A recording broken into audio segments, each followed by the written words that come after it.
یہ تو ہے مسجد کا ماحول، اور ہمارے گھروں کا ماحول بھی بڑا تلخ ہے، اور بالخصوص یہ جو سسرال کا معاشرہ ہے یہ تو انتہائی ظالم معاشرہ ہے۔ میں نے کیمبرج یونیورسٹی کی ریسرچ پڑھی ہے، وہ کہتے ہیں 60% بیٹیاں سسرالی رویوں کی وجہ سے دکھی ہیں، اور ہم قدم قدم پہ ذلیل کرتے ہیں۔ چینی کا کپ ٹوٹ جائے نا بہو سے تو ہم کہتے ہیں گھر سے لائی ہوتی تو تجھے قدر ہوتی، جو ماں نے دیے وہ استعمال کرو۔ کسی بات پہ بات بڑھ جائے تو کہتے ہیں بلاؤ اس کے پچھلوں کو، سامنے بیٹھے بوڑھے اور تڑ تڑ زبان چلتی ہے، یہ سکھا کے بھیجے۔ اچھا اسے تو کسی نے نہیں سکھایا، تو آپ کو کسی نے یہ بھی نہیں سکھایا کہ گھر میں آئے ہوئے مہمان سے بات کس لہجے میں کرتے ہیں؟ اور پھر وہ بیچارے آخر پہ اپنے سر سے پگڑیاں اتارتے اور پاؤں میں رکھتے ہیں، بوڑھی ماں دوپٹہ پاؤں میں رکھ دیتی ہے، اور پھر وہ رونق بھرا لہجہ ہوتا ہے، یہ آخری بار ہے، آئندہ ہوا تو اس کو اپنے گھر میں رکھنا۔ اور پھر وہ کمرے میں جا کے بیٹی کے آگے بھی ہاتھ جوڑتے ہیں کہ بیٹے سرخ جوڑا پہن کے آئی تھی، سفید پہن کے قبروں میں چلے جانا۔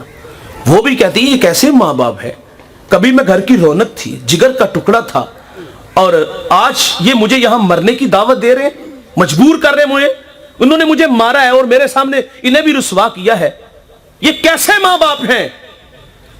وہ کیوں کہتے ہیں اپنی بیٹی کو بیٹے سرخ پہن کے آئی تھی، سفید پہن کے قبروں میں چلے جانا؟ وہ اس لیے کہتے ہیں کہ طلاق یافتہ بیٹی کو ہمارا معاشرہ قبول نہیں کرتا۔ ہم کہتے ہیں ضرور اس میں کوئی نہ کوئی غلطی ہوگی، اور کبھی اس کمینے سے بھی پوچھا جس نے طلاق دی ہے؟ لوگ ہمارے پاس مسائل لے کے آتے ہیں، چھوٹی چھوٹی باتوں پہ طلاق دی جاتی ہے، کوئی اتنی بڑی بات نہیں ہوتی۔ اور ماں باپ یہ بھی کہتے بیٹے اگر تو طلاق لے کے آ گئی نا تو تیرے پیچھے 2 چھوٹی بہنیں بیٹھی ہیں، ان کا کوئی رشتہ قبول نہیں کرے گا۔ اور کچھ بیٹیاں دکھی ہیں، تانے انہیں ملتے ہیں جہاں وہ بات جو ہے وہ خاموشی سے برداشت کرتی ہے، ورنہ وہ اپنے ماں باپ کی بات برداشت نہیں کرتی۔ لیکن کچھ باپ اور کچھ بھائی ایسے ہوتے ہیں جن بہنوں کے بھائی شرابی ہوں، جن بیٹیوں کے باپ شرابی ہوں، کچھ سسرال والوں سے دکھ تو ملتے ہیں اور کچھ تانے ملتے ہیں، شرابی کی بہن کہلواتی ہے، شرابی کی بیٹی کہلواتی ہے۔ ہاتھ جوڑ کے کہوں گا خدا کے لیے اپنی بیٹیوں کے حال پہ رحم کرو، وہ تو بیچاری پہلے ہی بڑی دکھی ہے، ساری زندگی دکھ سہتے سہتے قبر میں چلی جاتی ہے۔ اور اچھا اگر اولاد نہ ہو تو ہم پھر بھی نہیں جینے دیتے، ہم کہتے بیٹے تیرے لیے بہت سارے، تیرے لیے لڑکیوں کی کوئی کمی نہیں، اور یہ گڈی گڈے کا کھیل ہے، یہ کوئی ٹشو ہے جسے یوز کیا اور پھینک دیا؟ اولاد نہ ہو تو پھر بھی نہیں جینے دیتے، اور اگر اولاد ہو تو صرف بیٹیاں ہو تو پھر بھی نہیں جینے دیتے۔ اللہ نے مجھے بیٹی دی اور اللہ سے مانگ کے میں نے لی۔ میرے ساتھ والے کمرے سے رونے کی آواز آئی تو میں نے ماں جی سے کہا دیکھے چل ماں چل بسی یا بچے کو کچھ ہوا؟ انہوں نے مجھے آگے بتایا کہ 4تھی بیٹی ہوئی ہے، اور تقدیر سے کیوں الجھتے ہو یار؟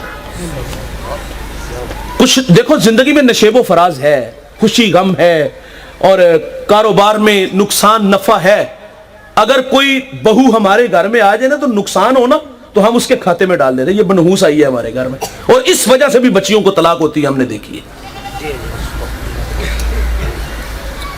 میں آج تک اس بڑھیا کو نہیں بھولا، کوئی فیصلہ تھا، میں بھی وہاں بیٹھا تھا، میں نے بات سنی، میں نے کہا چلے معاف کر دے جی، کوئی اتنی بڑی بات نہیں۔ اس بڑھیا نے پاؤں سے جوتا اتارا اور اس کے بھائی کے منہ پہ پھینکا، اور آگے سے کیا کہا؟ جتی پوری آئی نہ آئی تو لا کے سر چڑھی۔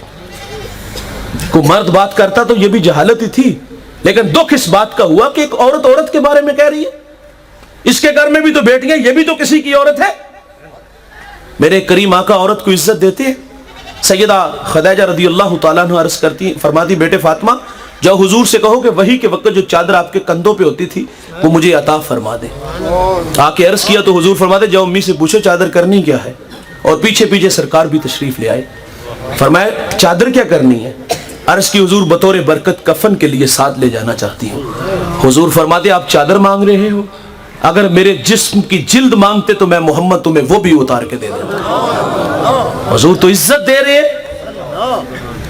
سیدہ عائشہ پانی نوش فرما رہی ہیں، حضور فرماتے اس میں کچھ بچا لینا، بچا لیا گیا۔ اب حضور فرماتے اب یہ فرمائیں کہ کہاں لب رکھ کے پانی پیا؟ عرض کی حضور یہاں لب رکھے، تو حضور وہیں لب رکھ کے پانی پیتے ہیں۔ میرے کریم آقا تو عورت کو عزت دے رہے ہیں یار۔ ایک بات یاد رکھیے گا جوانوں، میاں بیوی اور تیسرا اللہ، جب تک یہ تین ہوتے ہیں گھر نہیں اجڑتے۔ ہماری زندگی میں جب کوئی چوتھا بندہ آتا ہے تو گھر برباد ہو جاتے ہیں۔ مجھے ایک دوست کہتا ہے میرا فیصلہ میرے بہنوئی اور میری بڑی ہمشیرہ کریں گے۔ میں نے کہا بہنیں ماں کا روپ ہوتی ہیں، بہنوئی بھی عزت کی جگہ پہ ہے، لیکن آپ سے سوال ہے کہ آپ کے منہ میں دودھ کے دانت ہے؟ یا ابھی تک آپ فیڈر پیتے ہو؟ یار ہم فیصلہ کرنے کی طاقت بھی نہیں رکھتے؟ اور یار کچھ باتیں جانے دیا کرو. کمرے کی آواز کو کیوں باہر لاتے ہو؟ دو خاندانوں کو آمنے سامنے کیوں لا کے کھڑا کرتے ہو؟ حضور فرماتے تمہیں عورت کی اگر کچھ باتیں اچھی نہیں لگتی، کچھ اچھی ہیں، وہ دیکھ کے درگزر کر دیا کرو. لیکن ہم کہتے بلاؤ جب پچھلیاں نو.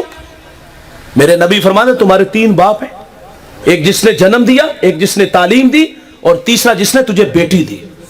اور سسر کو بھی باپ سمجھا کرو یار، اس کی ماں کو بھی اپنی ماں سمجھو یار. باہر ہم بڑے اچھے اخلاق کے مالک ہیں، گھر میں ہمارے لہجے فیرونی ہیں، سارا دن آپ کی راہوں میں بیٹھی ہوتی ہیں، اور ہمارے آتے ہی تیور بدل جاتے ہیں. کانوں کے اتنے کچے لوگ ہیں ہم یار. کسی نے حکیم لقمان سے کہا تھا کہ آپ نے لوگوں کا علاج کیا اور لوگوں کو شفا کیسے ملی؟ کہا میرے پاس 2 پڑیاں تھیں جس سے میں نے لوگوں کا علاج کیا ہے، اور بہت جلد اس سے لوگوں کو فائدہ ہوا ہے. کہا وہ کون کون سی تھی؟ کہا ایک محبت اور دوسری عزت. کسی نے کہا حضرت اگر فرق نہ پڑے تو پھر کیا کریں؟ تو آپ فرماتے مقدار بڑھا دیا کرو. یار تھوڑی سی مقدار بڑھا کے تو دیکھو. تمہیں نہیں اس کی باتیں اچھی لگتی، کبھی مسکرا کے مل کے تو دیکھو. تر گزر کا تعویذ اپنے دانتوں کے نیچے دبا کے تو دیکھو یار. محبت بڑھے گی، محبت دینے سے محبت ملتی ہے. ہم چاہتے ہیں نا کہ ہمیں بیوی ملے، خوبصورت ملے، نیک سیرت ملے، فرما بردار ملے، تو یہ خوبیاں اپنے اندر بھی پیدا کرو. آپ بھی فرما بردار بن جاؤ، آپ بھی خدمت گزار بن جاؤ، تو گھر برباد نہیں ہوں گے، گھر سنوریں گے. یار 2 کے بعد 3 ہوتے ہیں نا، بچے آ جاتے ہیں. ہمیں اپنی عادات کو چھوڑ دینا چاہیے، بچوں کی طرف دیکھنا چاہیے. تو فرمایا کسی کو شرمندہ نہ کرنا. آخری بات گفتگو سمیٹ لیتا ہوں. میرے کریم آقا صلی اللہ علیہ وسلم کی اقتداء میں صحابہ نماز کے لیے کھڑے، جماعت کا ٹائم ہے، ایک صحابی کی ہوا خارج ہوگی. اچھا اب وہ اٹھنے لگے ہیں، ظاہر اٹھ کے صف سے باہر ہوتے تو سبکی محسوس کرتے، شرمندہ ہوتے. ابھی اٹھنے ہی لگے تھے، اس بات سے ہم بہت کچھ سیکھ سکتے ہیں. ابھی اٹھنے ہی لگے تھے کہ حضرت عبداللہ ابن عباس رضی اللہ تعالیٰ عنہ عرض کرتے حضور اگر اجازت ہو تو ہم سب جا کے وضو بنائیں.